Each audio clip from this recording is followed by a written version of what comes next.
nama aku Ami, asal aku dari Depok. Sekarang aku lagi belajar di Aalto University. Program aku di animasi S2.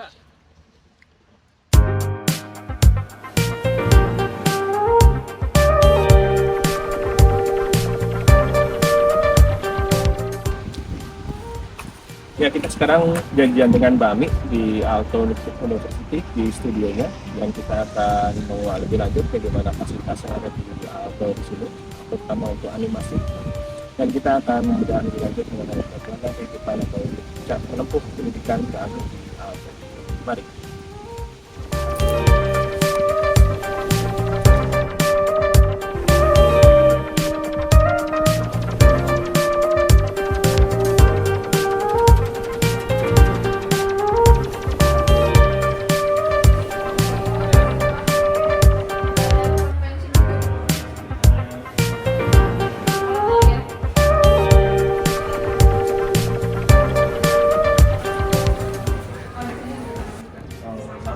Ya, cuma ini studionya di sana.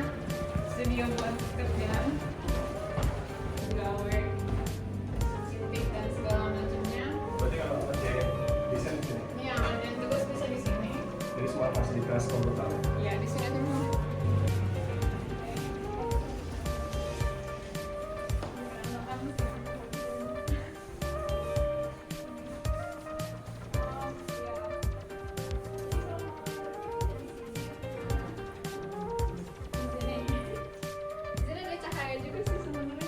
Ini berarti bebas pakai gitu, atau harus booking?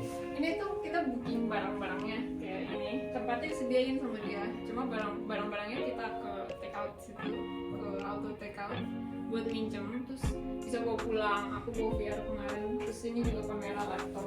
Ini dari auto semuanya. Boleh dibawa pulang juga? Boleh, semua bawa pulang boleh, asal dibalikin. Ini buat ini ya, buat bikin kayak produk ini ya. Ini animasi sebenarnya buat teman animasi. aku ya. Masuk. Oh, yang Ini dia per kamera, per ya, FPS itu ya. iya. Kayak iklan. Ini hati-hati nih buat teman aku. Ini punya aku lagi dipinjemin orang-orang jadi pakai di situ, karena aku lagi nggak gawe di sini. Ini punya aku sendiri. Cuma sedang tidak dipakai. Oh, pakai ini juga. Iya, aku pakai ini Buat kadang-kadang. apa ini? Ini kayak animasi buat stop motion. Oh, banyak. Iya, cuma ini latihan. Kalau aku biasa komputer. Gawean aku biasa di komputer. Cuma ini lagi eksperimen gitu-gitu. Paling nggak harus tahu basicnya dulu gitu ya. Atau gimana? Ya, karena kita di sini bebas. Sementara aku masih ada waktu 1 tahun buat produksi film. Jadi sekarang kita bebas mau ngapain, mau explore dulu karena kita belum tahu hasil akhirnya kayak gimana. Jadi sekarang maksimalin, coba-coba dulu sebelum nanti akhirnya kayak terserah kamu mau bikin film apa, yang penting kamu tiap semester harus presentasi kita. Tiap semester. Iya, semester. Jadi nanti di NSC, jadi nanti ada presentasi gitu. Oh, rampung deh. Ya, terima kasih Mbak Ami udah mau diwawancari. Jadi nanti kita ingin mengetahui lebih lanjut, lebih detail bagaimana menempuh pendidikan di Aalto terutama, dan bagaimana pengalaman kenapa bisa sampai ke Finland dan kenapa memilih Aalto, dan juga pengalaman mengenai gimana hidup di sini, culture shock dan lain-lain. Mungkin dari awalnya mungkin cerita dulu kenapa mengambil di Finland dan juga background pendidikannya seperti apa. Oke. Kalau dari aku sendiri, aku tuh S1 di Indonesia, animasi, DKV ITB.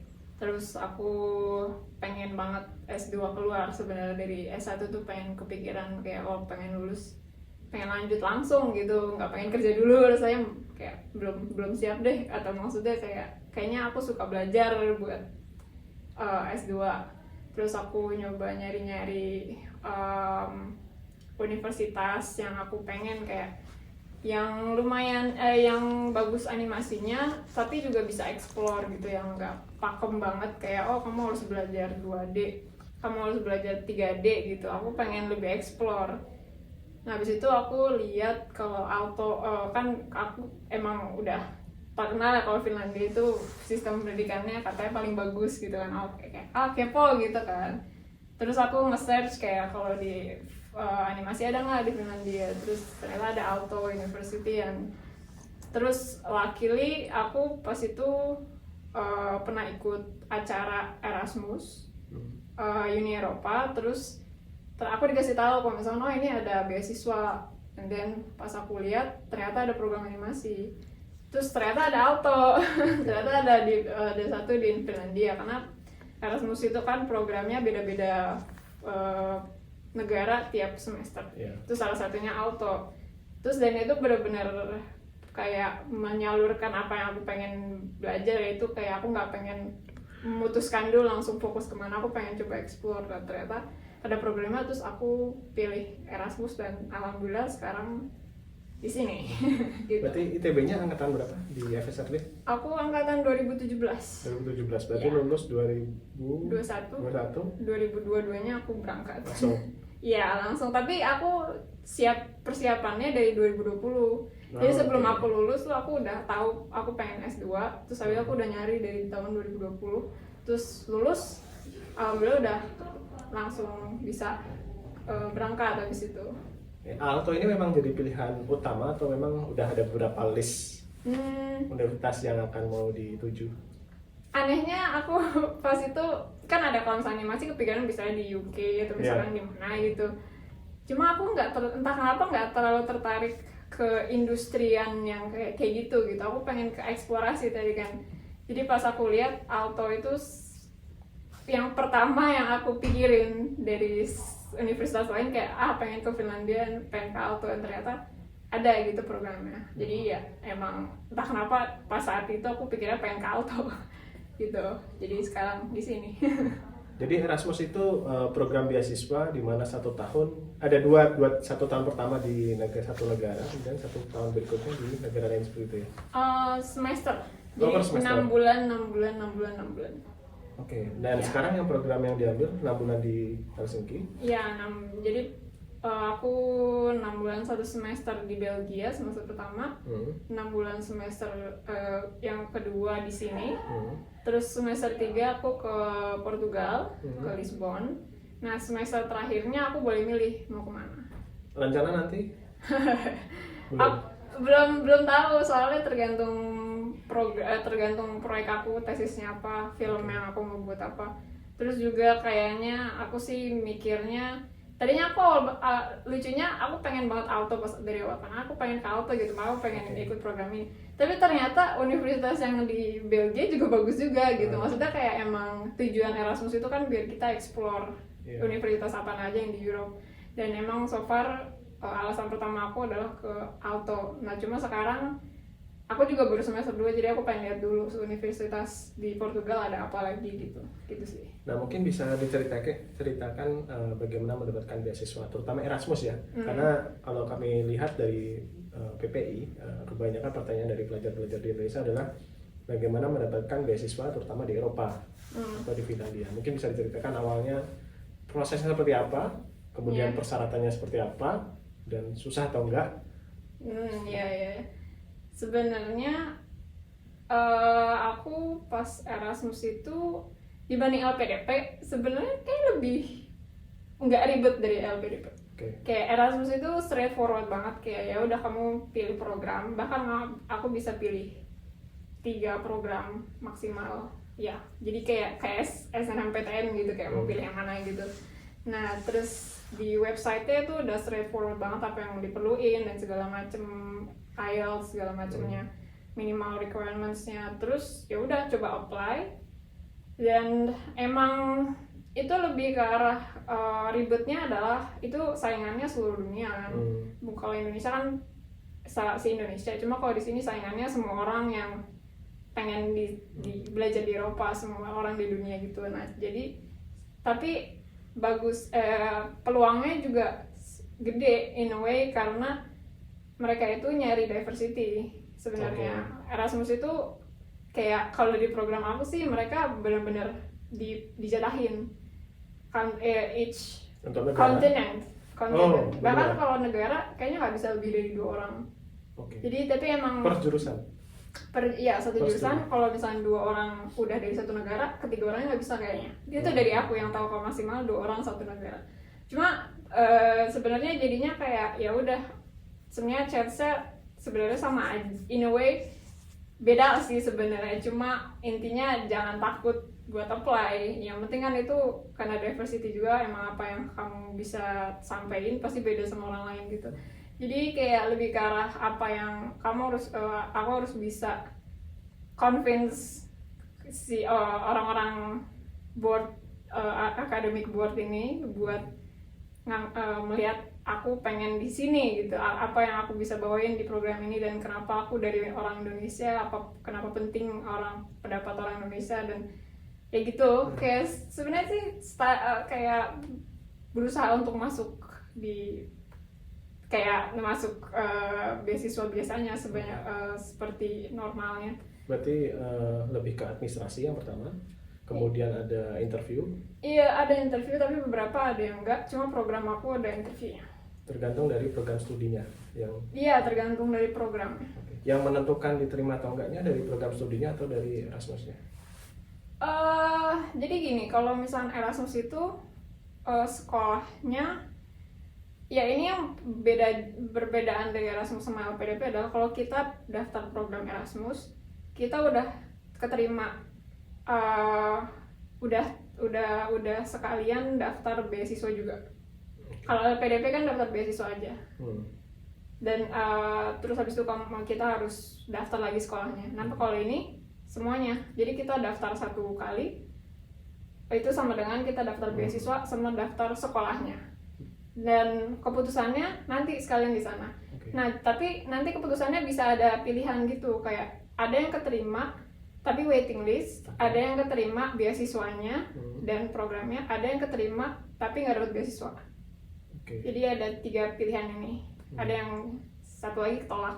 Dan tipe beasiswanya seperti apa? Apakah ada selain tuition fee, ada juga living cost untuk itu beasiswanya? full coverage semuanya. Full coverage semua.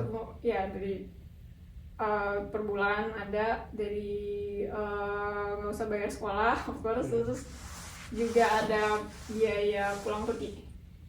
Oke, boleh di-spill nggak? Sebenarnya beda. Karena kan pasti dipukul rata ya, sama semua. Iya, sama semua. Ya, Jadi berarti kan nggak sensitif. iya, mungkin ya. Tapi sekarang kayaknya ada perubahan. Nah, paling Cuma average-nya mungkin. Average-nya sebenarnya kalau dibanding LPDP, aku bisa bilang kalau Erasmus itu lebih nggak seberduit LPDP. Cuma sebenarnya soalnya tergantung kita tinggal di mana. Kalau misalkan aku tuh dari program aku itu 1.000 euro tiap bulan. Oke. 3.000 euro buat pulang pergi tiap tahun. Setahun, berarti 2 tahun dapat 6.000. 6.000. Itu di awal atau waktu kita beli terus di reimburse tiketnya? Terus Di awal. Semuanya di awal. semuanya. Jadi selama per tahun? Per tahun. Sorry. Jadi per bulan dikasih 1.000. Ya. Jadi masuk bulan baru dikasih. Oke. Tahun pertama kita dikasih 3.000. Di awal? Iya, di awal. Tambah plus 1.000 buat installation. Jadi segitu. Nah, habis itu tahun depannya kita dikasih lagi 3.000. Oke. Gitu. Terus habis 1.000. Nah, jadi kalau bisa dibilang tergantung.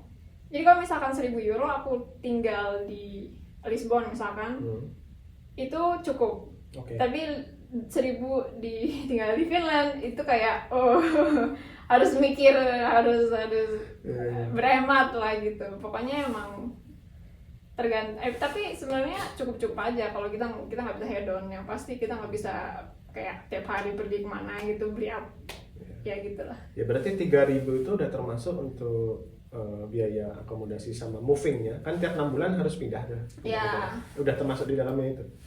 Iya, harusnya udah sih. Iya, harusnya udah. Apakah ada ini batas waktu? Umpamanya kan untuk program magister itu kan 2 tahun ya. Apakah ada persyaratan ini harus lulus di 2 tahun? Atau seperti apa? Kita ada, kalau program aku ada maksimal 22 bulan. Oke. Jadi aku kurang paham, aku belum tahu juga detailnya kayak gimana. Cuma yang pasti dari kontrak yang aku baca 22 bulan itu berarti kira-kira Juni. Ya, Juni. Kalau misalnya tesis aku, film aku masih belum selesai dan aku masih di sini, aku nggak dapat funding tambahan lagi. Tapi jadi tidak ada denda atau penalti, hanya tidak mendapatkan tambahan. Nggak ada penalti, cuma ya aku harus survive sendiri tanpa duit dari mereka kayak gitu. Oke. Nah, terus setelah mendapatkan beasiswa, pertama berarti ke Belgia dulu ya.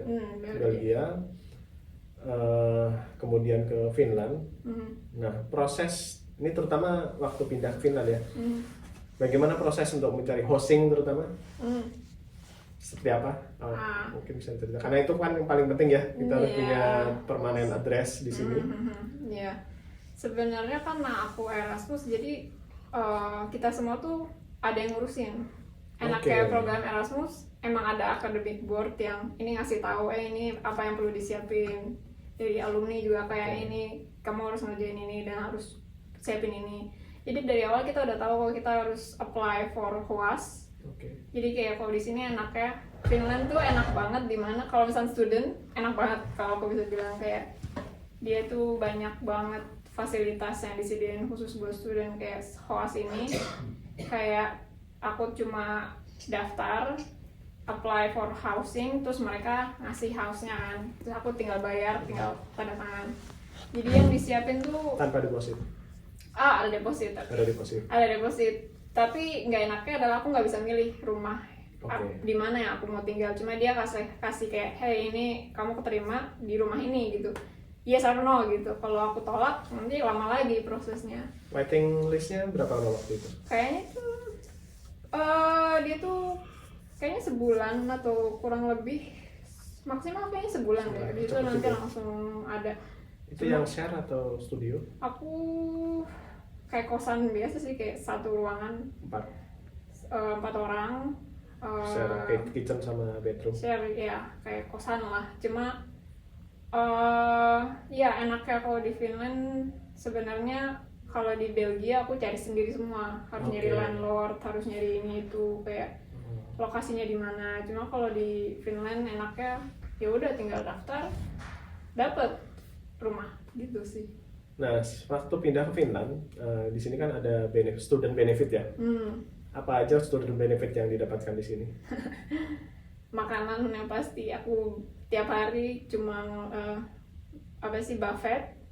Berapa? Cuma bayar 2 euro. 2 euro? 2 euro ya, 2 euro ya. 2 euro lah pokoknya, dan itu buffet yang kita boleh bebas kan makan enak. Makanya tuh aku bawa makanan. Ini salah satunya. Ini sebenarnya kayak lebihannya, terus kayak aku nge-pack aja biar di rumah tuh nggak masak lagi. Kan lumayan ya. Jadi itu hanya untuk lonas atau makan siang atau untuk dinner juga bisa? Bisa, tergantung dia bukanya kapan. Kalau di Vare dia tutup jam 6. Jadi bisa aja kita masuk terus kayak makan aja, terus makan malam terus bawa pulang juga bisa. Cuma ya kalau benefit student itu di sini emang dimudahkan sih, kayak makanan, terus kayak akomodasi HSL card ya, juga kayak kalau kita kalau kita bawa student certificate kita dikasih harga murah. Terus ya housing juga. Terus kayaknya tiket bioskop juga deh, tapi aku kurang tahu karena aku belum. Museum dan bioskop. Museum dan bioskop juga. Ya, kayak tapi emang enak banget jadi student di Finland. Kalau bisa dibilang ya. Paham kenapa itu yang terbaik ya. Nah, mungkin selanjutnya lebih ke culture shock. Ini dari Indonesia, Belgia, kemudian Finlandia, apakah ada perbedaan culture atau penyesuaian lah, kita perlu adaptasi? Banyak sih sebenarnya penyesuaian. Cuma lucunya dari Belgia ke Finland, culture shock juga sama, culture shock dari Belgia. Walaupun mereka sama-sama Eropa, tapi perbedaannya jauh juga gitu kayak karena juga weather-nya di sini cold, benar-benar dingin. Terus habis itu apa lagi ya? Toilet Oscar enak sih toiletnya sebenarnya sekarang. Iya, ada bidetnya sekarang, cuma di Belgia nggak ada. Ada betul. Cuma di sini harus bisa jauh lebih mandiri sih kayaknya.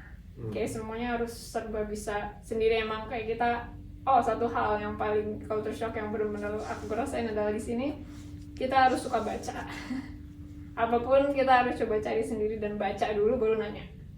Karena kalau misalnya kita nanya disuruhnya baca. Oh, iya, ya jadi kayak jadi dia mau jawab tapi mau nyuruh aku baca. Jadi perbedaannya itu. Terus kalau di Belgia juga culture shocknya sebenarnya kalau dia kan enaknya pakai sepeda sih sebenarnya. Kalau di Belgia itu kan kemana-mana bisa naik sepeda. Cuma kalau di sini Helsinki itu gede banget kan. Jadi kayak kemana-mana komuternya pakai metro segala macam. Terus kayak jalan kaki juga jauh sebenarnya kemana-mana. Cuma kalau di Belgia kayak lumayan dekat kemana-mana. Gitu untuk sih. adaptasi makanan? Makanan. Kayaknya aku udah biasa deh. Karena emang makanan Indonesia tuh nggak ada yang bisa ngalahin. Jadi kayak udah ekspektasi aku udah rendah pas nyampe ke sini kayak ya paling makanan yang makanan sehat. Di apartemen apakah masak juga? Ya aku masak, soalnya gini, kalau makanan mahal kan, kalau kita makan di restoran harganya bisa nyampe 20 euro, 15 euro kan. Dan juga rasanya juga belum tentu enak. Aku sih problemnya adalah aku suka makanan yang enak gitu kan, dan aku lidah aku kan Indonesia banget, jadi kadang-kadang kayak ngapain ke restoran kalau aku sendiri juga nggak suka rasanya, jadi mendingan masak di rumah. Bumbu-bumbu nggak ada masalah ya, bumbu Asia? Bumbu Asia sih nggak ada sih sejauh ini, kayaknya nggak. Kecap manis bang ada nggak sih? Kayaknya nggak ada deh. Kecap ABC ada ya? Ada. Kalau baru belum pernah nemu sih. Cuma kayaknya ada sih, harusnya ada, aman-aman aja. Cuma perbedaannya kalau di Belgia jauh lebih banyak.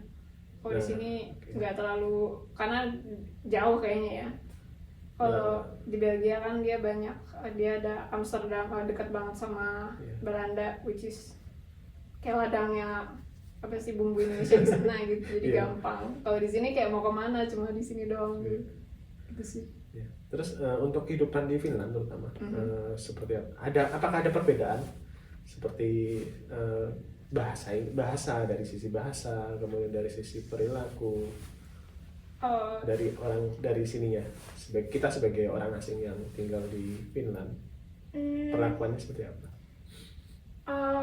Banyak perbedaan sih sebenarnya, lebih mungkin di sini orang lebih mengapresiasi kita kalau lebih sopan lah, maksudnya kayak kemana-mana tuh pakai tata krama in way that don't bother people, dan don't talk too loud.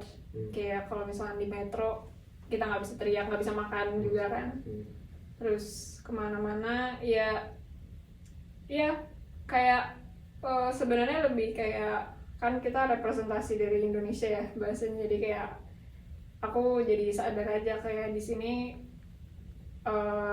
lebih sopan santunnya lebih didorong lagi, karena orang-orang di sini lebih apresiasi. Mereka introvert rata-rata kayaknya. Orang Finland tuh kayak kalau kita berisik kayaknya nggak enak gitu, walaupun sebenarnya mereka nggak gimana-gimana. Cuma aku ngerasa kayak karena ini semua sunyi gitu, kayak aku juga nggak enak ngomong keras-keras kayak gitu contohnya. Nah, biasanya banyak pertanyaan dari pelajar-pelajar Indonesia mengenai diskriminasi. Apalagi ini kan menggunakan jilbab dan di Eropa. Ada pengalaman kah? Enggak ada. Dan seperti apa? Di sini perlakuannya seperti apa? Di sini baik-baik aja sebenarnya. Aku juga awalnya takut kan, kayak gimana nih mau sholat susah, mau ini gimana, apa sih, mau takut diliatin orang pakai hijab segala macem. The people don't really care di sini, kayak ya udah kamu hidup saya hidup gitu maksudnya. Terus aku juga di sini kayak alhamdulillahnya kan dosen-dosen aku kan lumayan deket ya, karena kita Erasmus itu kan dosennya itu aja, kita close, really close with each other. Dan aku sebelum aku pindah ke sini aku nanya ke dosen kayak boleh nggak ada ruangan kosong nggak biar aku bisa sholat gitu kan, can I request that? And then she said Oke, dia bakal nyari. Terus sekarang aku punya ruangan sendiri buat sholat. Wow. Iya, di atas. Jadi kalau misalkan, jadi aku terus kayak itu prayer roomnya buat aku sendiri gitu. Jadi kalau misalkan, tapi prayer roomnya oke juga. Jadi aku bisa makan di situ, terus bisa tiduran di situ juga bisa. Jadi sebenarnya emang lebih ke arah komunikasi aja sih, kayak kalau misalkan butuh ini ya ngomong aja gitu, jangan takut, karena menurut aku ya kayak itu problem diri dari kita sendiri. Kalau kita mikir apa macam-macam ya udah tinggal ngomong aja, kayak apa salahnya gitu gitu sih. Nah ini ada pertanyaan lagi, jadi banyak pelajar yang ingin tahu, mungkin bisa di-spill average-nya lah, pengeluaran bulanan tanpa kita melihat parameter pendapatan di luar Erasmus ya. Jadi pengeluaran dari biaya makan, dari hosting, kemudian transportasi, dan juga biaya pokoknya hiburan lainnya secara average. Mungkin bisa pokoknya makan kira-kira sebulan habis berapa, masak, dan juga harus makan di luar. Oke. Kalau yang pasti HSL card, meter dan segala macam tuh 40 euro, 50 euro lah. Itu udah diskon ya? Itu udah diskon, iya. Tapi aku ABC loh. Woi. Iya, ABC itu 60 euro loh. Kenapa butuh ABC? Soalnya aku tinggal di C. Oh, di Expo? Iya, kan aku di Keskus, yang iya. beda cuaca. Ya, jadi tergantung tinggal di mana juga. Kalau tinggal jauh kan lebih makan banyak biaya. Cuma pas aku berarti 50 euro kira-kira. Terus kalau makan aku masak dan aku nggak makan di luar, nggak makan di restoran maksudnya, bisa habis kayaknya maksimal 200 tuh 250 kayaknya di sebulan. Udah termasuk belanja bahan-bahan? Kayaknya udah deh, paling 300 maksimal. Nah, cuma living cost di rentnya lumayan kan. Kalau di sini aku 400 rent. Itu share 400 ya? Iya, tapi iya 400, terus jauh lagi. Depositnya satu kali? Depositnya 500 euro for every, semua orang bayar 500 euro. Jadi ya sekiranya berarti 700-800 kayaknya buat satu bulan. Biaya lain-lain, hiburan, olahraga? Di sini di sini sih lumayan murah juga sih gym ya sebenarnya. Ada kayak 20 euro satu bulan kalau nggak salah ya. Ya palingan berarti 850-an. Kalau mau hedon banget 900 kayaknya, atau 1000 juga bisa sebenarnya. Cuma aku sih, dari aku pribadi 800 sih kayaknya. Total? Iya, total. Dari makan, lokasi? Iya, semuanya. Jadi makan mungkin sesekali di luar yang bukan dari resto untuk student? Iya. Atau jarang? Aku kayaknya nggak pernah deh. Jujur aku nggak pernah pernah sekali doang. Iya, cuma kalau sekali makan di sini palingnya 15 euro ya. 15 euro, lumayan tinggi. Lumayan, tapi nggak semahal Copenhagen sih. Oh iya, ya. Kalau untuk Nordic memang Finland masih murah, paling murah di Nordic. Iya, kemarin aku ke Denmark, wah duit habis. Ya cuma masih kalau buat Sudan emang aman-aman aja sih sebenarnya kalau kayak gitu. Nah, kita sekarang coba bahas mengenai program studinya.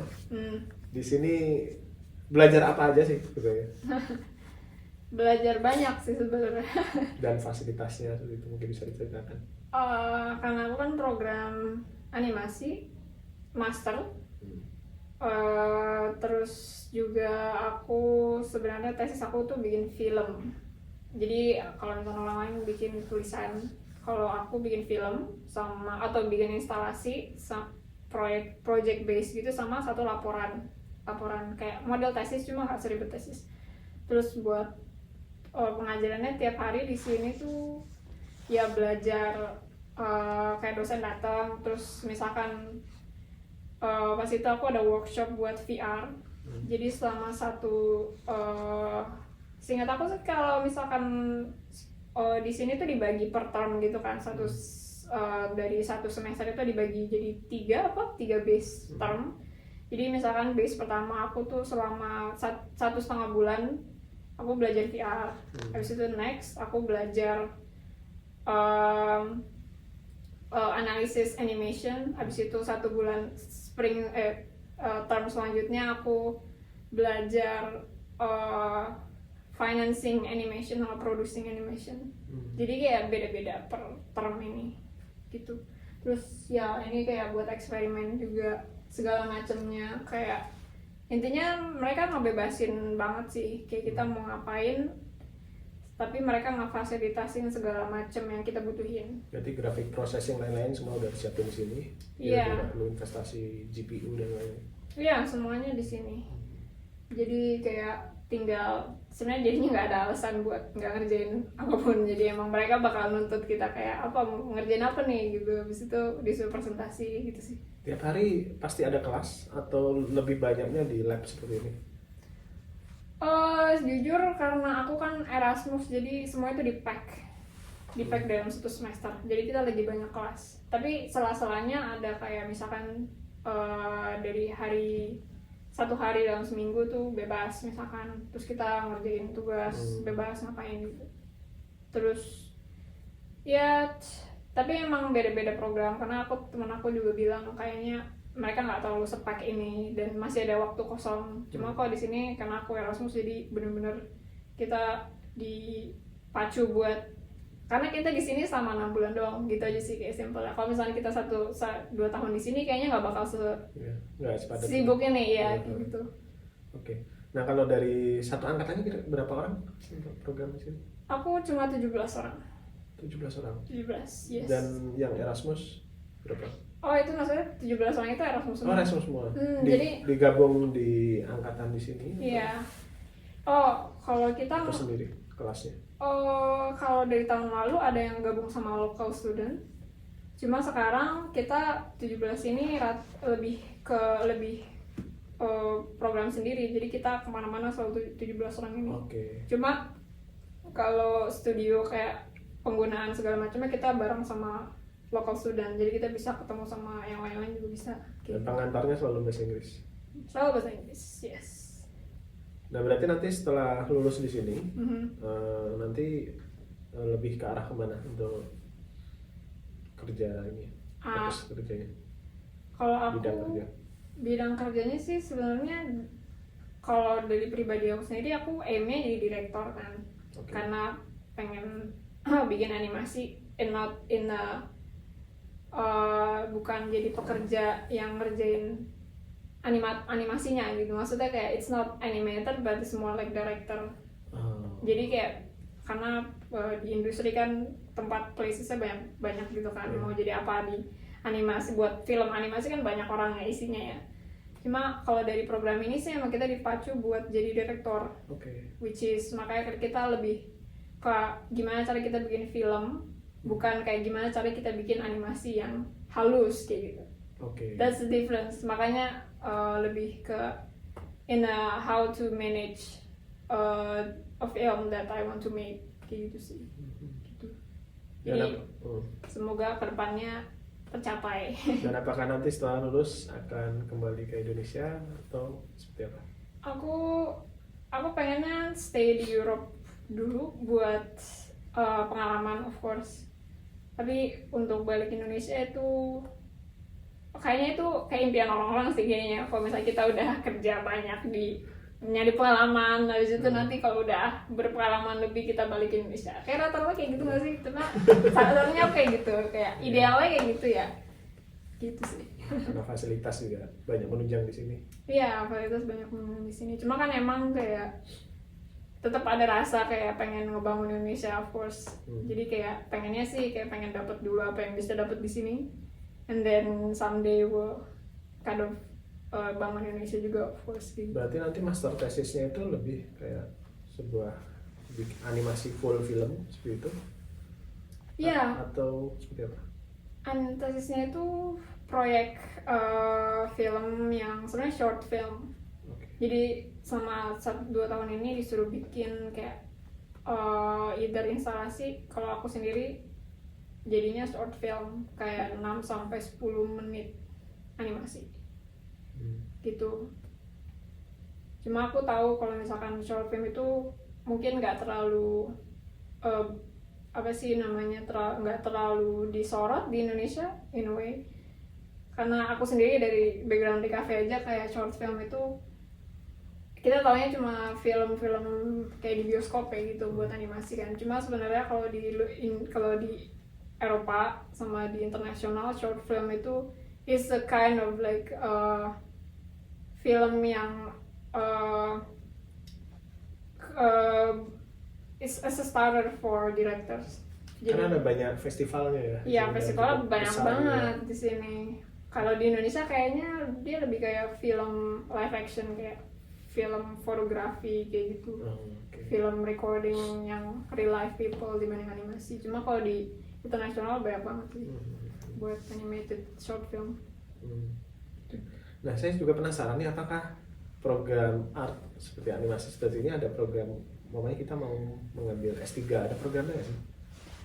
S3 kayaknya ada sih, setahu aku ada program animasi, tapi lebih ke arah lebih ke arah writing, karena misalkan aku tahu dari dosen aku dia S3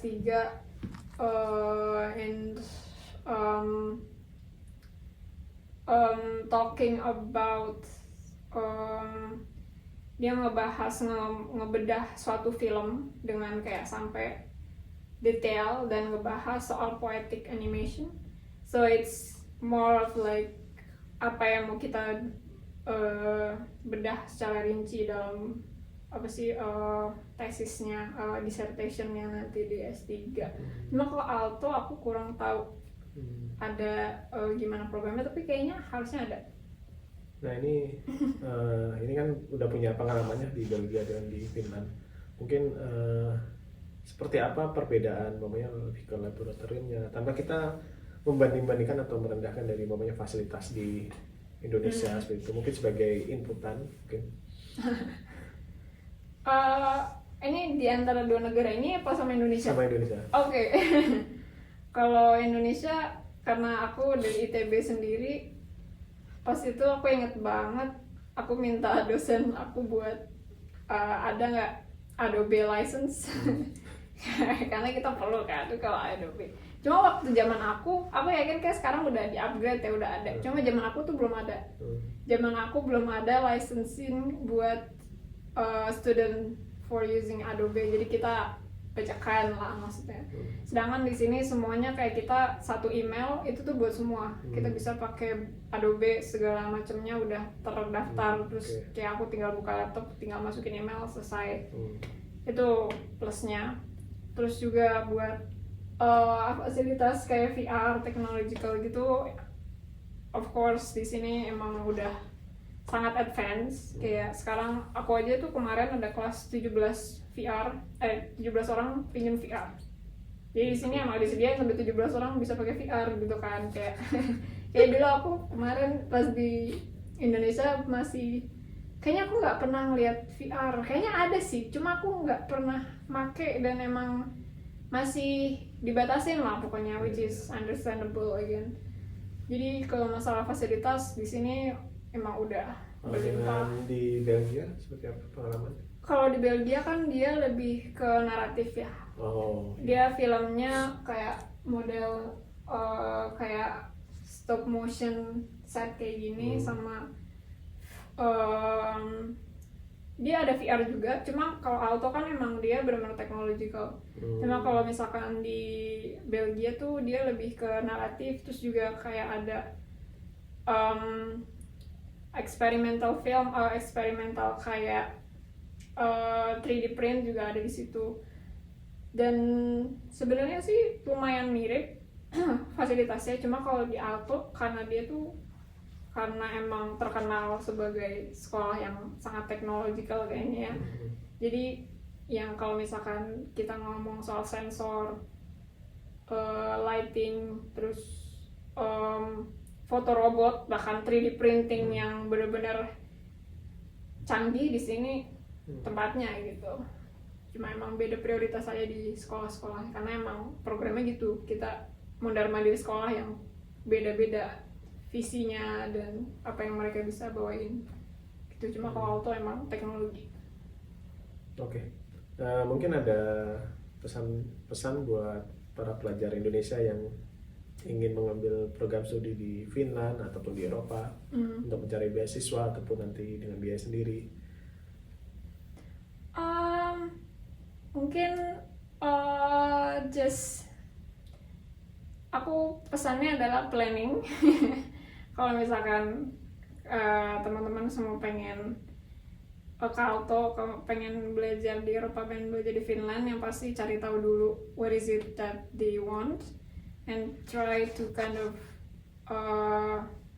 mencoba untuk membuktikan prove yourself that you can do it, which is aku yakin semua orang sebenarnya bisa. And then tetap semangat of course, karena emang perjalanannya pasti nggak semudah itu, cuma emang I think it's worth it, so semangat semua. Kita. Oke, terima kasih atas waktunya. Sama-sama. Jadi semoga sukses dan semoga nanti bisa mengembangkan dari profesinya, dari kompetensinya, dan nanti bisa juga kita kembali ke Indonesia untuk berkontribusi lebih terhadap bangsa dan negara. Oke, sampai jumpa. Terima kasih. Assalamualaikum warahmatullahi wabarakatuh.